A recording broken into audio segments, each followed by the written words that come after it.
Welcome to పూరాలుకల్. పశ్చిమ బెంగాల్లో నిర్వహించిన సర్ ప్రక్రియలో ఎవరు ఊహించని పరిణామం చోటు చేసుకుంది. సర్లో భాగంగా న్యాయాధికారుల స్క్రూటీని తర్వాత ఏకంగా 91 లక్షల ఓట్లను తొలగించారు.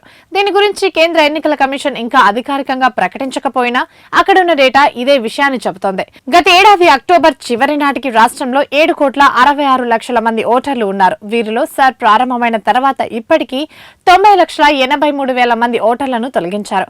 60,06,000 మంది ఓటర్లను సందేహపుగా అలాగే పెండింగ్ జాబితాలో చేర్చగా న్యాయాధికారుల పరిశీలన తర్వాత 27,16,000 మంది ఓట్లను తీసేశారు. మిగతా 32,68,000 ఓట్లను చెల్లుబాటు అవుతాయని ప్రకటించి జాబితాలో పేర్లు పునరుద్ధరించారు. ఇప్పుడు 27,16,000 మంది ఓటర్ల పరిస్థితి ఆగమ్య గోచరంగా మారింది. వీరు అపిలేట్ ట్రిబ్యునల్ ముందు అపీల్ చేసుకున్నారు. కానీ ఈ నెల 23న తొలి దశ పోలింగ్ జరిగే 152 అసెంబ్లీ నియోజకవర్గాలకు సంబంధించిన ఓటర్ల జాబితాలో ఇక మార్పులు చేర్పులకు అవకాశమే లేదు. ఎందుకంటే ఇప్పటికే నామినేషన్ల దాఖలు ఘట్టం ముగిసింది.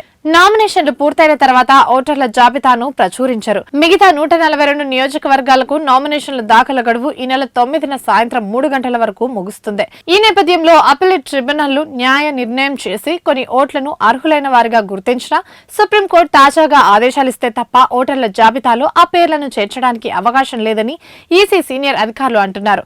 దీనిపై టీఎంసీ నాయకురాలు సీఎం మమతా బెనర్జీ తీవ్ర స్థాయిలో మండిపడుతున్నారు.